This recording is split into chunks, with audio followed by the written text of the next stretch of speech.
Par exemple, se poser la question, est-ce que la vie est courte ou la vie est longue? Bon, ça, c'est déjà très mignon de se poser la question, puisqu'en général, on n'a pas que ça à faire. C'est une philosophie, des questions sur lesquelles on ne se penche pas toujours, des petits problèmes, souvent parce que c'est des sujets angoissants, hein, mais traités de façon mignonne. C'est un mélange de rouge et de jaune.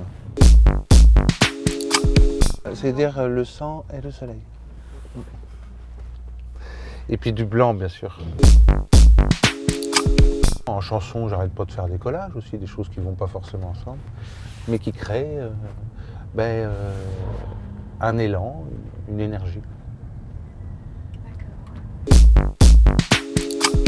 Cette voiture, oui, il y a mon visage et puis le Monsieur Rose. J'adore ça, oui, j'ai mon permis B depuis 1986. Je n'ai pas eu d'accident pour l'instant. C'est quelque chose de complètement adorable. Aller plus loin dans le monde parce que ce que j'ai compris, c'est qu'il allait à sa perte. Non, je ne pense pas. Le minionisme existait avant moi. Des hommes les grottes de Lascaux, Jeff Koons, en passant par Botticelli ou Magritte. L'art est souvent passé par le minionisme sans qu'il y ait besoin de moi. Moi, j'ai appelé ça minionisme pour moi, pour lire ce que je faisais, pour comprendre ce que je faisais.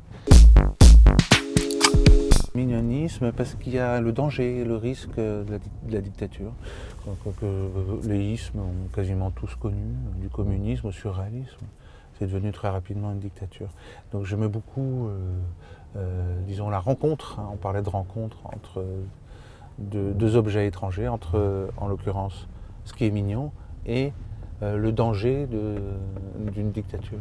Ça me plaisait beaucoup de finir en isme. J'ai utilisé leurs jouets, qu'ils ont reconnus bien sûr, et puis aussi quelques sculptures en céramique que j'ai utilisées. Ils m'en veulent pas, mais quand même. Ils sont pas loin quand même de me traîner devant les tribunaux. Bien sûr, ce qui est bien normal, mais je trouve ça pas très mignon.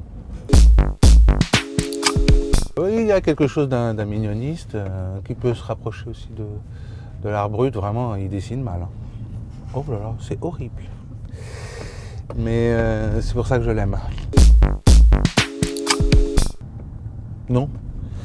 Non, pas des Philippe Catherine, des guimauves.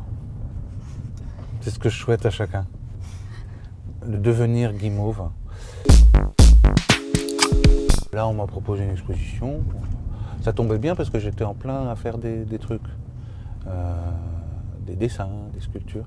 Donc ça tombait exactement au bon moment. J'ai dit, allez banco. Et puis après on m'a dit, oui, au bon marché, vous pourrez avoir des équipes qui travaillent avec vous. Oh, des équipes formidables. Et c'est vrai qu'ils m'ont pas menti. Il y avait tout un... Moi je travaillais seul aussi, avec Philippe Evenot qui m'a beaucoup aidé aussi, avec un ami à moi. Et puis aussi il y a des équipes, des fois ils étaient une soixantaine sur les sculptures, dans les bureaux aussi. On a travaillé ici dans les open space avec plein de gens. Et puis jusqu'à avoir cette maison roulante, itinérante, à mon effigie.